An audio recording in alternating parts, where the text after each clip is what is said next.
Hi, I'm Kate. And I'm Mandy, and this is Love Sober, the podcast for the sober and sober curious. Hi, and welcome back to Love Sober, the podcast for the sober and sober curious. Today, it's me, Kate, and I am absolutely delighted to welcome a very special guest. And we've spoken to her before, and it is an absolute delight to have the opportunity to speak again to Dowsett Johnston. And Dowsett Johnston is the best-selling author of the book Drink, Deadly Relationship Between Women and Alcohol. She's also the founder of Writing Your Recovery, which we're going to dive into today, and why it's so important for women to own their own recovery story. And she's an award-winning journalist. So a big warm welcome to you, Anne. Hello. Hello, Kate. So lovely to see you again. Yeah, it's lovely to see you too. Thanks so much for coming on. So how are you today? Before we dive in, we always do a little bit of a check-in. So how are things for you today, Anne? Things are tremendous. We are filling up our Writing Your Recovery courses, and which start June 1st, which has me excited. And I am feeling very excited because I have a new granddaughter, and I'm about to go visit her in Los Angeles, and she is almost 6 months old. So her name is Frankie, and I'm delighted at this stage in life to have a new beginning. Oh, that's beautiful. Mm-hmm. For little Frankie. For little Frankie. And it goes without saying, I guess I would just add that, you know, I wouldn't be going to look after her if I was still drinking. So to put some relevance around it in a sober space, these are the rewards that we get, you know, as parents and grandparents when we put down the glass. So I have opportunities that wouldn't have been possible for me. So I'm really savoring that. Yeah. And I think that's so wise. I think, you know, I notice the longer we go down the sober journey or our recovery journey, it's such an important kind of practice to still put everything through the sober lens, to reflect back on the gifts. Yes. And not to forget, you know, it is that sort of practice. It's a practice of remembering. What a beautiful phrase. Yes, it's a practice of remembering. And I have framed on my wall and mentioned in my TED Talk a Mother's Day card that my son gave me, which was a real wake-up call of the fact I was drinking too much. And so this is a grandmother's moment to date me, a grandmother's moment that's very precious. I love very, that. very precious. Mm-hmm. So, you know, we're going to talk about writing and your course, like you said, that's coming up, Writing Your Recovery, 1st of June, so fairly soon. And obviously with your, you know, your work history and your recovery story, writing's been your passion, your career, and a tool for recovery. Obviously a really key part of your life. And I wonder if you can tell us what kind of makes it so powerful for you. Well, I think that when we write, we get to reframe, revisit, but most importantly, reframe what happened to us. And I think shame is such a huge part of what happens to women when they get sober. I think that holding the pen, using your voice to really metabolize what happened to you is so key. And I just want to take a moment to say this is recovery from anything. This is recovery from grief. It's recovering from eating disorders. It's recovering from alcohol use, which was my issue. And what happens when we own the pen is, I think we go on a very private journey to unpack everything that happened to us that led to our decline and led to our wonderful re-embracing of life. It's a very personal odyssey. And I think that it's possible for almost anyone to benefit from that kind of self-reflection, self-disclosure, and mostly the reframing. I'm enjoying your language of the personal odyssey and, that journey of, like you said, the reframing, reclaiming, and almost, I sort of feel there's a few things that I want to pull out.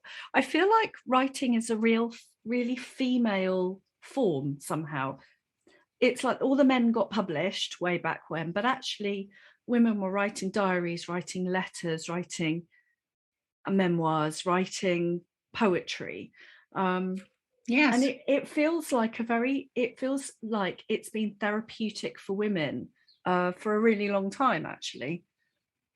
Yeah, I mean, I think you can go back to Emily Dickinson. You can go back to Virginia Woolf in A Room of One's Own. I mean, it isn't a coincidence that my dog is called Wolfie. I think that we have a chance. I'll digress for a second. I'm very moved by the fairy tale of the handless maiden, that we give up our hands as daughters. We give up our hands and I think every woman should read that Grimm's fairy tale. We give up our hands as wives. How do we reclaim our hands? In other words, our stories put our own hands on our own lives. And writing is a perfect way to do it. Joan Didion said we tell ourselves stories in order to live, but everyone quotes that part of the quote, but they rarely go on to the next part of what she says, which is essentially, I'll paraphrase, a way of ordering what happens in life, because it can be so chaotic to be a woman, a mother, a worker. These are complex lives, and they bear telling. And we are so, the novelist Carol Shields, the Pulitzer Prize winning novelist Carol Shields, such a remarkable woman who died too early, did a series of 3 books called Drop Threads, What We Aren't Told, about women's lives and what our mothers don't tell us, what our sisters don't tell us, what we don't tell one another. And I'm finding in this course such a wealth of women's stories, because we can mine what happens to us. We can mine it and reframe it and come out actually quite different. We go through the crucible of writing, come to terms with what happened, and emerge a different person. And sometimes as a writer, I guess I'll close by saying, I don't know what I think of something until I sit down and write about it. It's a way of putting my paws on the pastry, shaping the dough, and saying, yes, that's what happened. That's what really happened. Yeah, that's sort of, I love what you said about the crucible and processing. There is something fascinating to me about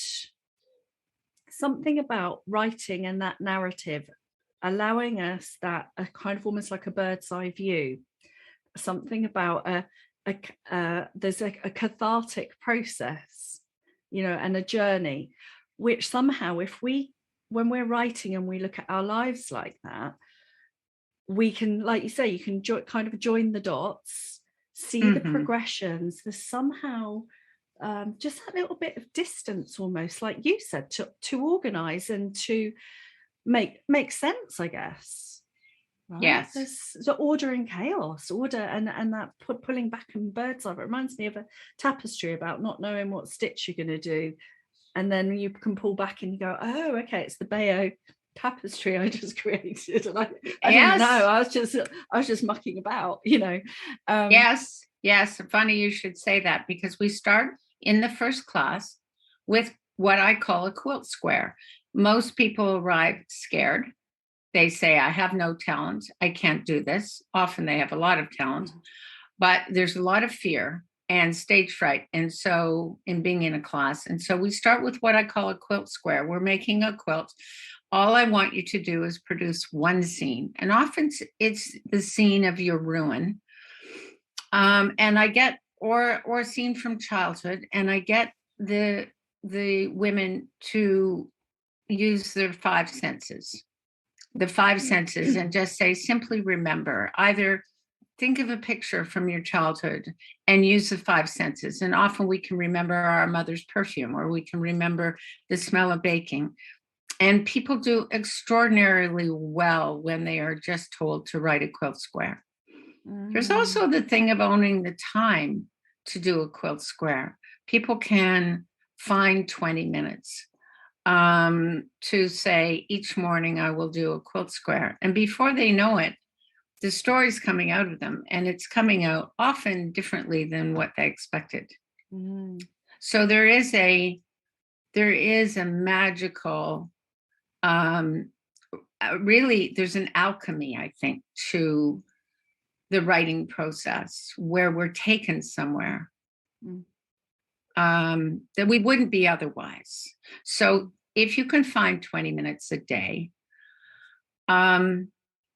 or 15 minutes a day, and not panic, and just say, all I'm doing is a quilt square, it adds up. I've been doing this course now for 2 years, and I've got 3 writers who are ready to write books, and they just started with quilt squares. It's exciting. That's amazing. It's really exciting. And it is that sort of breaking it down into bite-sized chunks, isn't it? And we put so much pressure on ourselves. And I relate to this, it's like, I want to write a book. Well, I have written 2 books, but I want to write, non-fiction, say.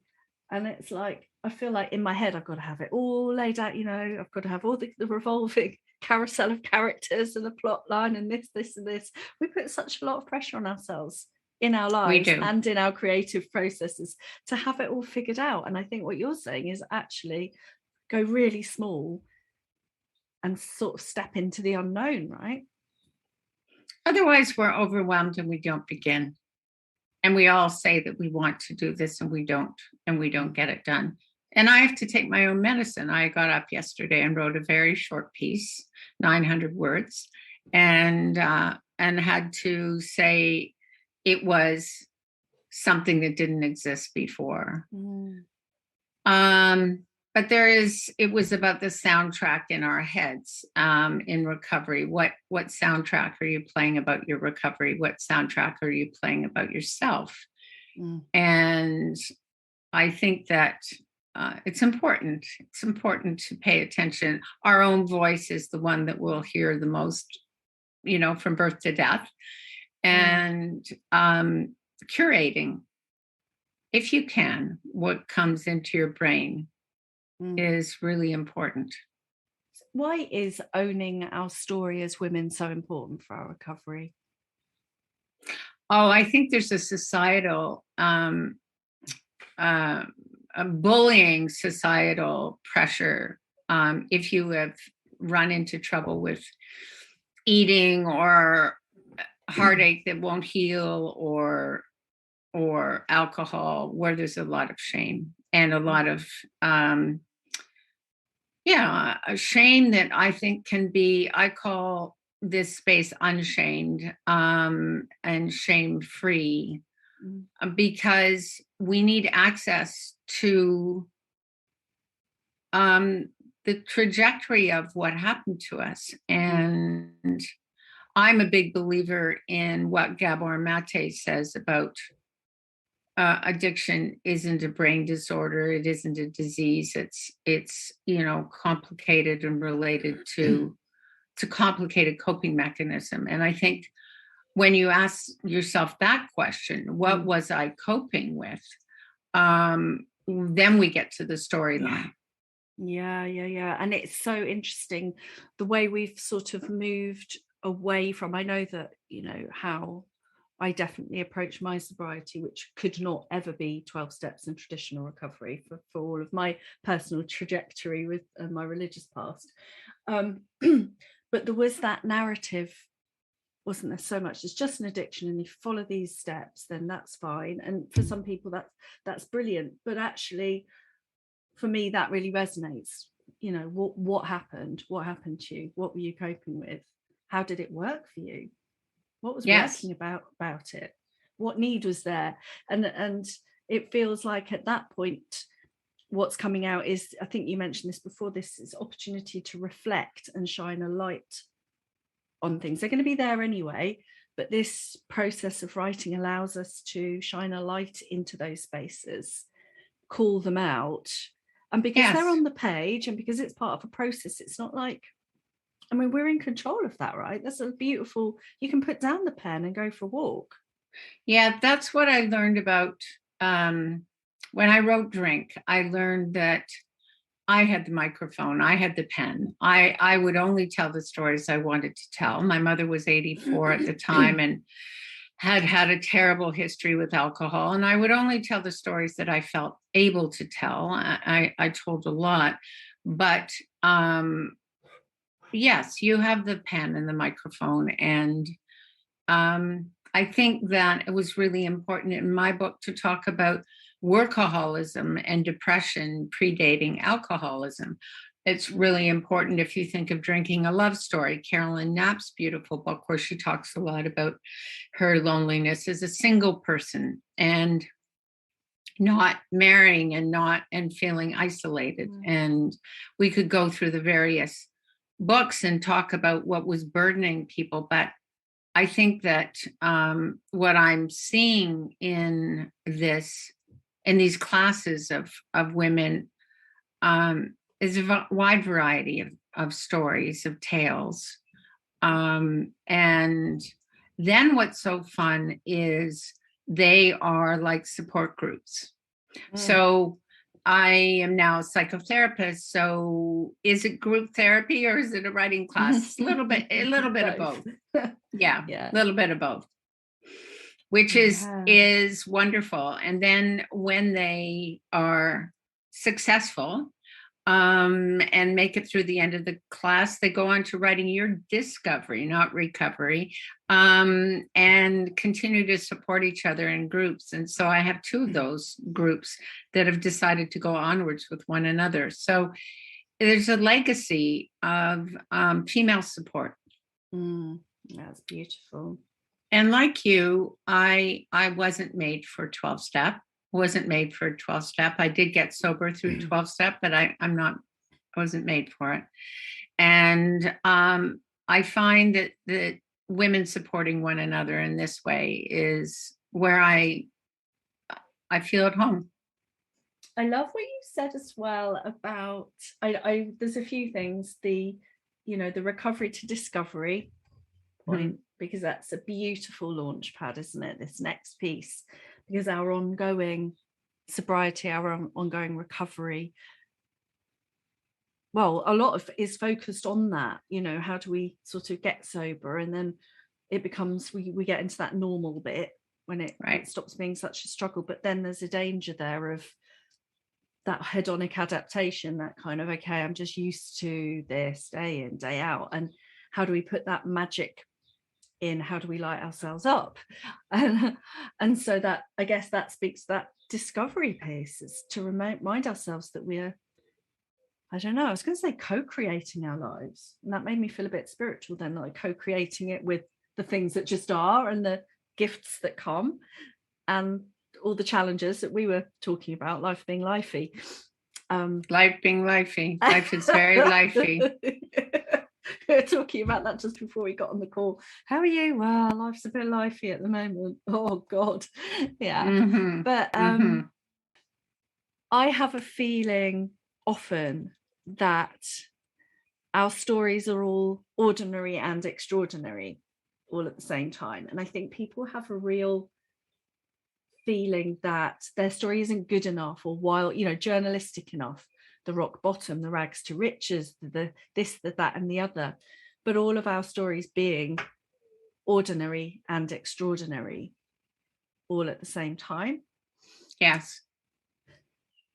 And I suppose where I'm going with this is that I think that the process of that recovery, it's like the picking out those bits and turning things. It's like, the spinning the straw into gold, the dirty straw into gold. And that's something inherently extraordinary.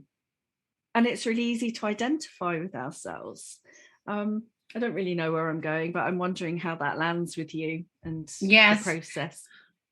What I think is so remarkable about writing is that we sit down to write A to B and C arrives. So I'll give you an example. There is a woman in Writing Your Discovery who was certain she was writing a piece about depression. She had a blog on depression. She had a big mega job in the United States. And it ended up being a story on the fact they took in she and her husband and their 3 children took in her homeless brother. And the homeless brother became a character in the book. So I think what I'm saying and I'm hearing is that never underestimate what happens with the alchemy of your soul meeting the page. Because I believe, and this is a kind of Elizabeth Gilbert notion, that if you actually do the tough job of putting your rear end in the chair and picking up a pen, the muse will come and will deliver something important to you. And it is your job just to sit there, just to show up every day. And you never know what will emerge. You never know what will emerge and where is the gold in your story. So it's a practice. Yeah, it is. Yeah. It reminded me of yoga. My yoga teacher always says, if you've made it to yoga, you're really good at yoga, because it's just literally about getting on the mat. If you've got on the mat, you're amazing at yoga. I love that. I love that too. Yeah. And it's the same thing. I love that. That is beautiful. Oh my goodness. Yeah. So there's a power in the pen. And I think that women were raised to be helpers. We're raised to be good girls. And we're not raised to, there's something, as we know from Reviving Ophelia, there's something that happens to young women between the ages of 11 and 13 where they lose their voices or can lose their voices. And it's really important to find your voice again. Yeah. And I relate to that. I was thinking about, well, there's 2 bits about if you are writing your recovery story and a memoir, and you have spoken to this a bit already, but the idea of how do we protect ourselves emotionally in terms of triggers and things being traumatic, and also that piece about there's something about other family members, or telling our truth may not look pretty. Probably doesn't if we're writing our memoirs around our addictive behaviors and our recovery. Yes, 2 really important questions. Someone said to me recently, it was my literary agent said, why did you go back to school to become a psychotherapist? And I don't think I could run this group without actually being a psychotherapist in this. Yes, I was an editor for 40 years.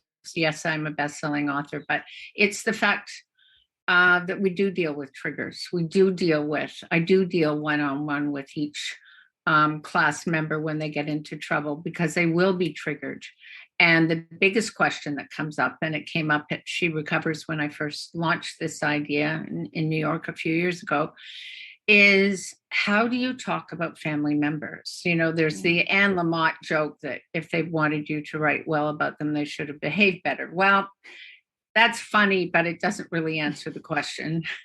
And especially when we're writing about, I'll take a specific, when we're writing about teenage children, they don't really have the knowledge of what it will feel like to be in a book. And my son was given full rein to read Drink before it appeared. And he did have 5 parts that bothered him.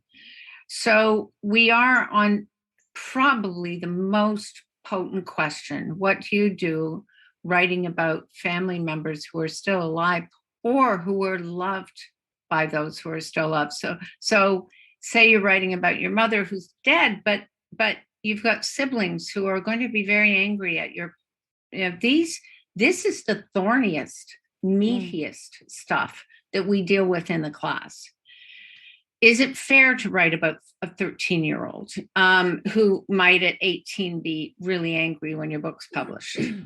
I mean, let's take on Laura McCowan writes, we're the luckiest with losing her daughter in a hotel. How's that going to feel to Alma later? Big question. It's a question, and I'm sure they've dealt with it. How does my son feel knowing that I'm writing a drink and about the fact I drank heavily when he was a teenager? These are the questions we wrestle with in the class, and we wrestle within as a group and then very individually. And part of the class is having a 1 hour one-to-one with me. So, but we end up being a support group, as I said earlier, and it's an international group of people, women, who form extraordinary bonds with one another. And these are the meaty things we discuss. Yeah, and I guess what I'm hearing there is that it very, very much it's self-determining. It's there to, holding the space and to work through the process with that individual and see what the costs are and the benefits and look at their lives. And I guess that's part of recovery is, it is part of that healing those boundaries and things being all right or not, which are disclosed and which aren't. That's right. So for instance, in my book, Drink, my brother thought I hadn't gone far enough because my mother was violent. And my sister thought I had gone far enough. Thank you very much. So I couldn't even get accordance with my two siblings. So I walked down the middle line. They called me Switzerland. It's just the thorniest question. But it sounds like you had conversations with them, the people who are in your life. Yes, is that right? I did. So you had conversations before you published about that. Or... Yes, and that can be very awkward because you can find family members who will say, I don't want you to publish that about mom, or if you do, I will challenge you. So the question is, do you show it or do you not show it? Yeah. And these are the things we wrestle with in the class. We spend time writing. We spend a lot of time reading, workshopping. So each person reads a piece if they feel like it. Often there's a person who won't read till the last class. And they're very dynamic groups. And those are the questions. Do you show these you're writing to a loved one? Do you want it published? Are you just writing for yourself? Yeah, for sure. And I know for me, it's, I think, I remember we've got a dear friend, dear sober sister called Rose Romaine. She actually did the audio on our first book. She's a voice actor. And when we interviewed her, I said something like, to tell us about your recovery story, tell us about your journey to being sober. And she said, well, to be honest, it really would vary day to day, depending on how I feel.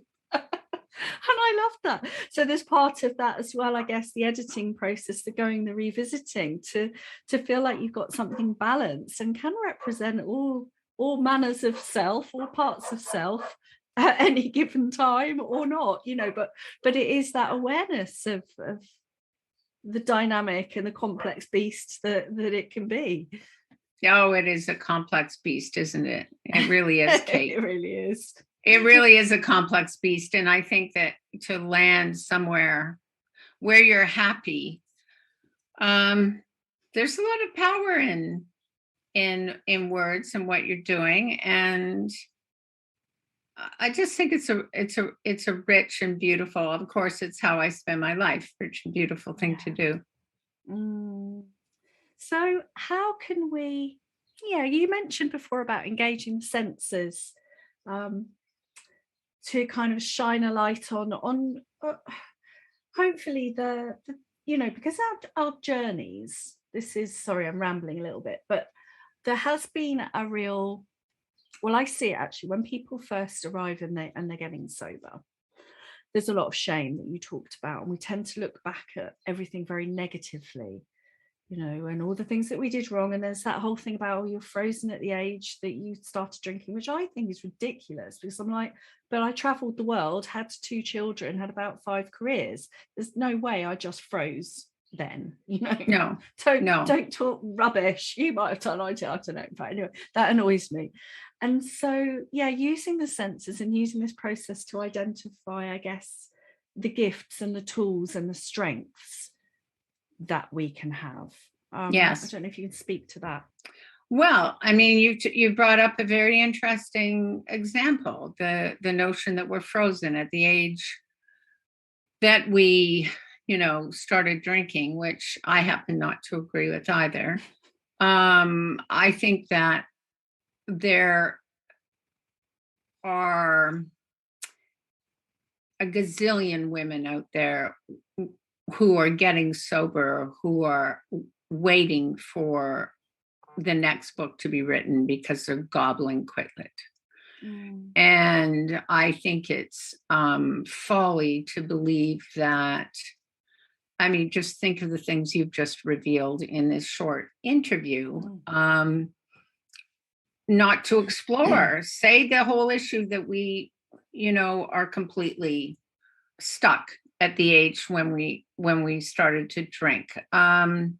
What am I trying to say? I'm trying to say that there is room for endless exploration of this really thorny issue.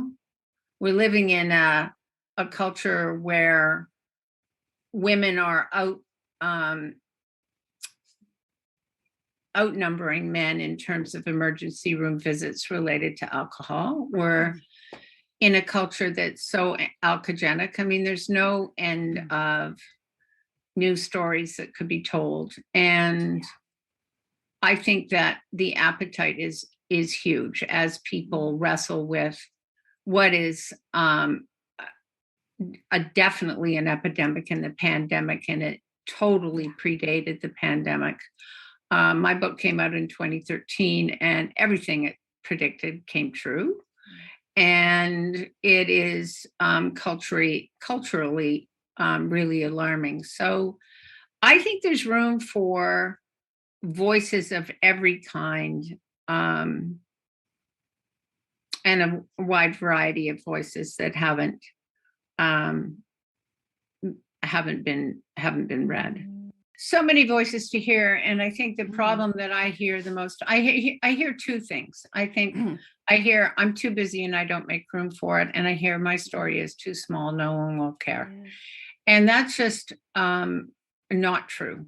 It's just not true. And it's often the brightest writer who says my story isn't different enough, and then they surprise one another.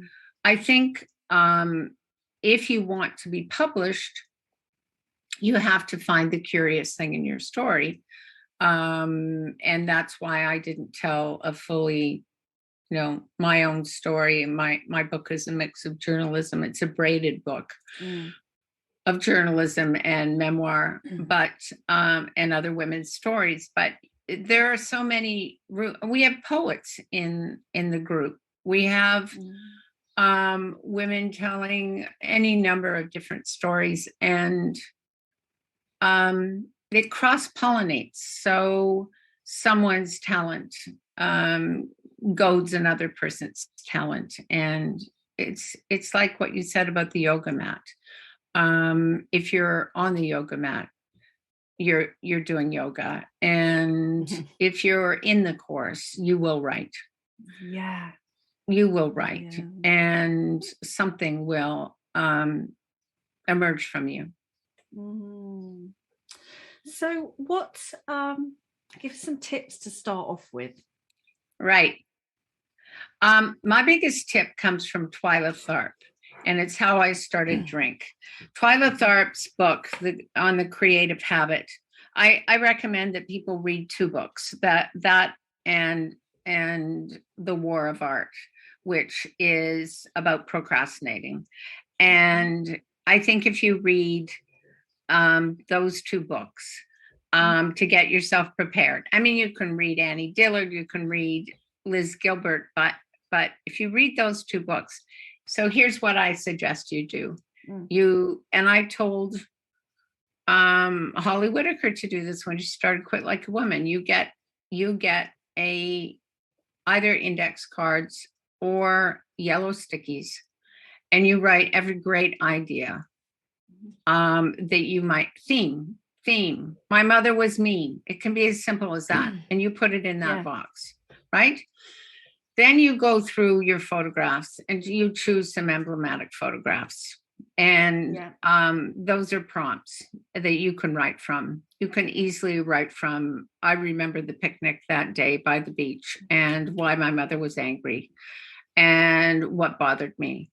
And in my case, I clipped ads. I clipped alcohol ads. I clipped news stories on women and alcohol.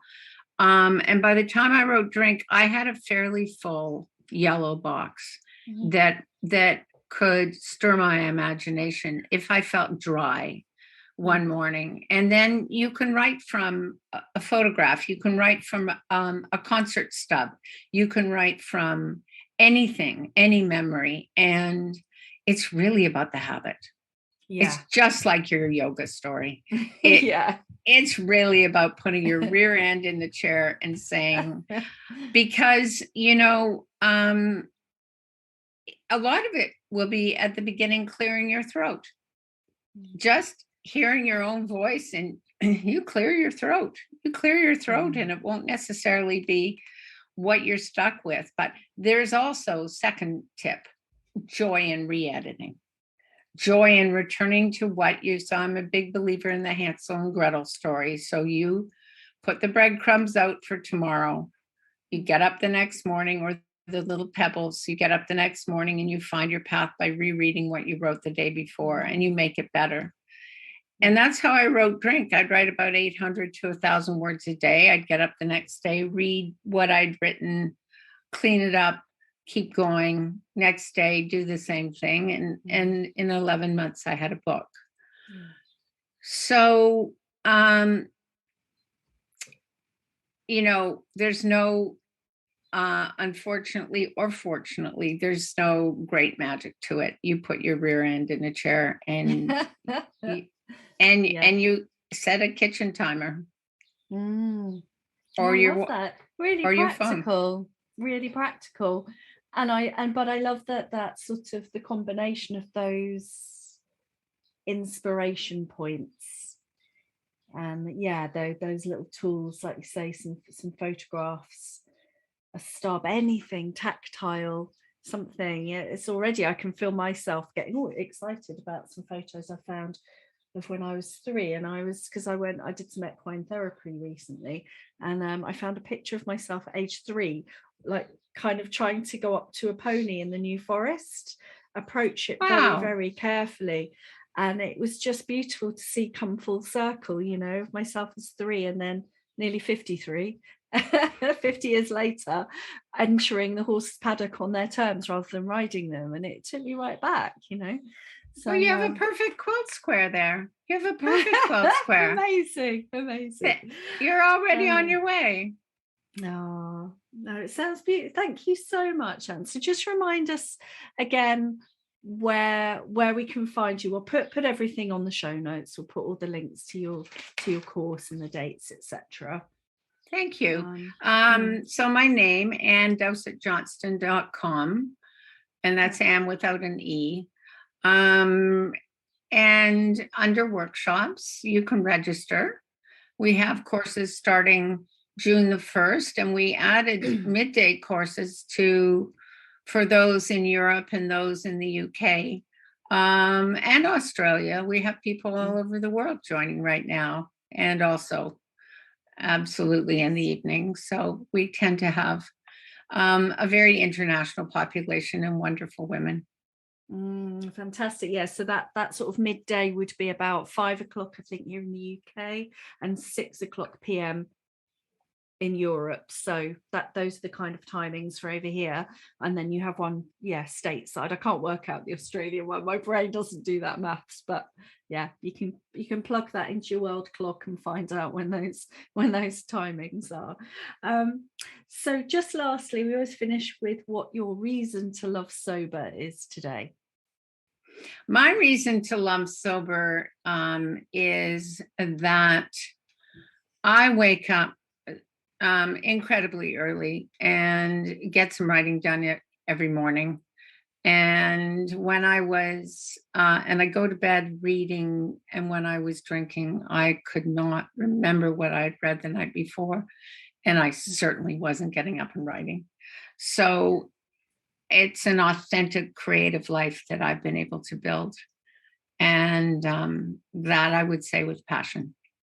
Oh, I love that. And you know, what a gift that is. And you've given that to us with your book, and now your courses, inspiring other women to tell their recovery stories.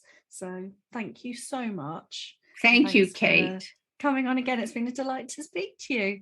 Wonderful to see you again. If you're immediately concerned about your drinking, do just reach out, send up a flare, find an online group that suits you. There's lots of them out there, so just find your fit, and feel free to get in touch at hello@lovesober.com with any ideas that you'd like to hear talked about. And I'll see you next week for more chat.